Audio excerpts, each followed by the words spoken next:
Sombras Ocultas. Se inscreva, se tiver coragem. Use headphones, você vai precisar.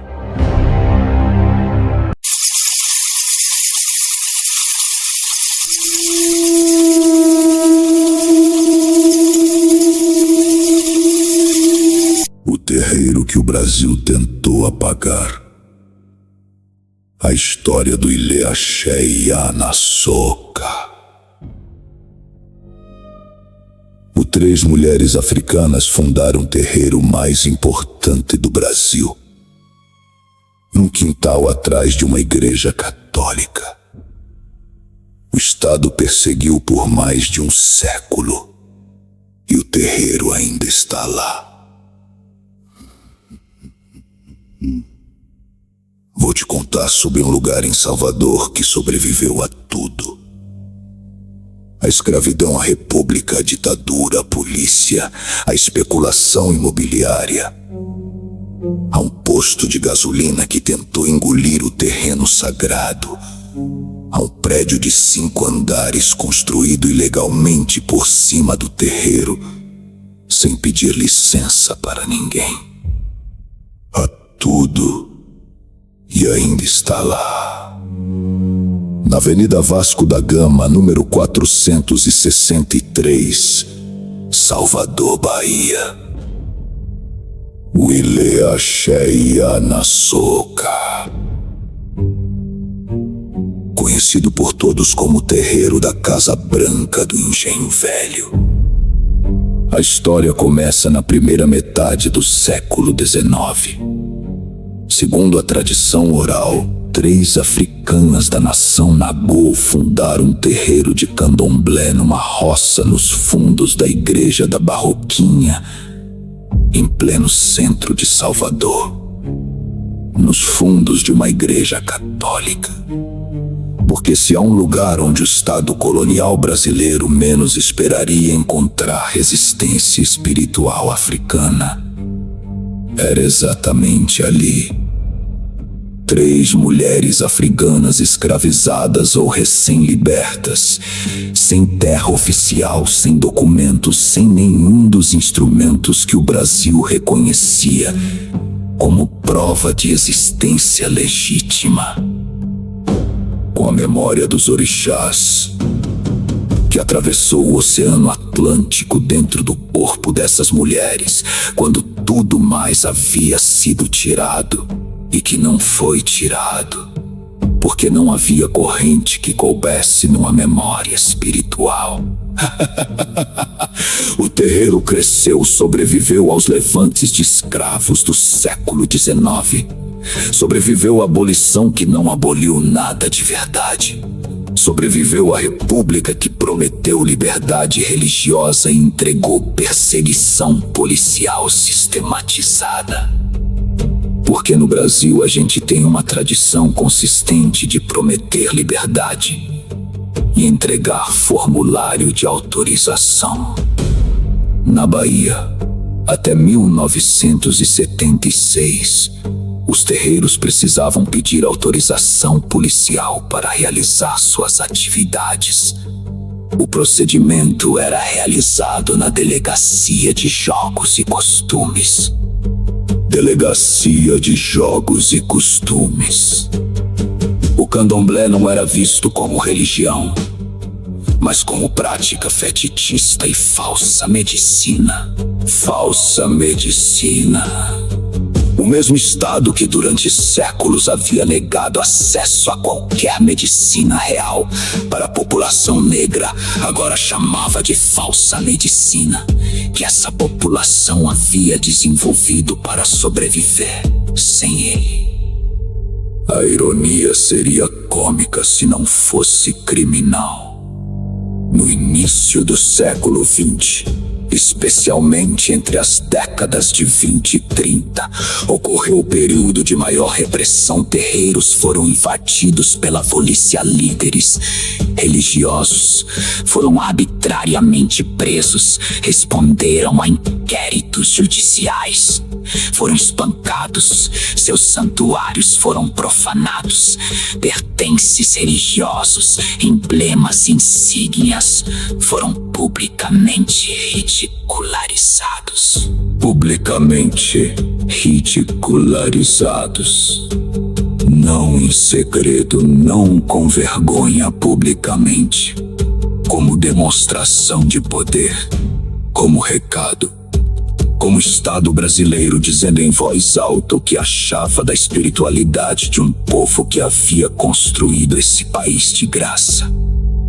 E o terreiro da Casa Branca sobreviveu a isso também. Para que o som ritual não se constituísse em elemento denunciador do candomblé, alguns pais e mães de santo instalaram ou transferiram suas casas para zonas afastadas da cidade, tentando burlar a fiscalização na vizinhança e dificultar a ação policial. A Casa Branca foi uma dessas casas que se moveu, da Barroquinha no centro até o Engenho Velho, afastado o suficiente para que a polícia tivesse que se esforçar um pouco mais. Não afastado o suficiente para ser esquecido, porque o Ilê Axé Iana Soca nunca foi esquecido, nem pelos que queriam destruí-lo, nem pelos que dependiam dele para existir. 1976 foi um ano de virada. Um decreto estadual livrou o candomblé na Bahia da perseguição policial. Mais de um século depois da fundação do terreiro. Um século. Um século. Para o Estado brasileiro, reconhecer que 3 mulheres africanas tinham o direito de cultuar seus orixás, sem pedir licença na Delegacia de Jogos e Costumes. Um século inteiro, que custou prisões, espancamentos, profanações, décadas de medo. Gerações de resistência silenciosa e barulhenta ao mesmo tempo. Mas a luta não terminou em 1976. Quando o decreto foi assinado, iniciou-se um movimento contra as invasões ao terreno da Casa Branca por um posto de gasolina. Um posto de gasolina. Porque quando o Estado para de perseguir com a polícia, o mercado encontra outras formas de ocupar o espaço. O posto havia avançado sobre o terreno sagrado, sobre a terra onde os orixás haviam sido cultuados por mais de um século, sobre o chão onde as 3 africanas fundadoras haviam estabelecido que nenhuma corrente havia conseguido destruir. E foi dessa disputa, dessa briga com um posto de gasolina numa avenida de Salvador, que nasceu uma ideia que ninguém havia tido antes no Brasil. Proteger o terreiro como patrimônio histórico. O processo de tombamento teve início em 25 de agosto de 1982. Não foi simples. O Conselho do IFAM encontrava-se bastante dividido. Vários de seus membros consideravam desproposital e equivocado tombar um pedaço de terra desprovido de construções que justificassem, por sua monumentalidade ou valor artístico, tal iniciativa. Monumentalidade ou valor artístico. Os critérios que o Brasil havia desenvolvido para proteger igrejas barrocas e solares coloniais. Os critérios que o Brasil havia desenvolvido para proteger os monumentos dos senhores, sendo agora aplicados para avaliar se o terreiro das escravizadas merecia proteção. Com os mesmos critérios criados para proteger o opressor, sendo usados para julgar o espaço dos oprimidos. A ironia é tão densa que você quase pode tocar. Em maio de 1984, o Conselho do IPHAN votou pelo tombamento. Em 14 de agosto de 1986, o tombamento foi homologado pelo então ministro da Cultura Celso Monteiro Furtado. O Ilê Axé Iana Soca foi o primeiro terreiro de candomblé a receber reconhecimento como patrimônio cultural brasileiro.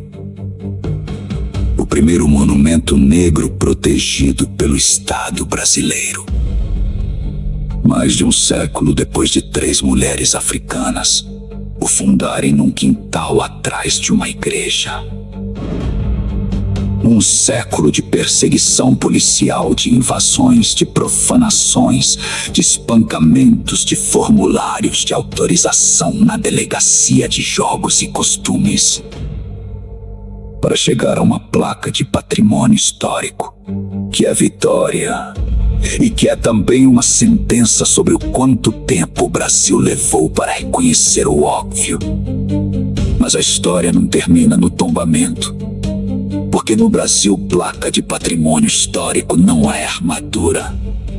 Anos depois do tombamento, um edifício de 5 andares foi erguido sem qualquer licença de autoridades na parte de cima do terreiro, com evidentes riscos de desabar sobre a casa religiosa, destruindo o templo e matando pessoas. 5 andares, construídos ilegalmente, por cima de um terreiro tombado pelo patrimônio histórico nacional. Porque no Brasil a intolerância religiosa tem muitas formas. Às vezes usa farda de policial, às vezes usa planta de arquiteto e alvará falsificado. O resultado é o mesmo. A mensagem é a mesma. Você não pertence aqui. E o que fica depois de tudo isso não é admiração pelo tombamento. Tombamento é o mínimo. O que fica é a imagem das 3 mulheres africanas no quintal atrás da igreja da Barroquinha. No século XIX, sem terra, sem documento, sem nenhum reconhecimento oficial de existência, fundando algo que sobreviveria tudo que o Brasil tentou fazer para destruí-lo.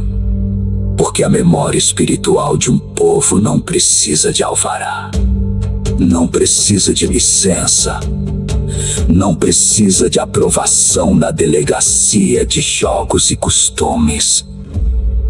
Ela simplesmente existe e continua.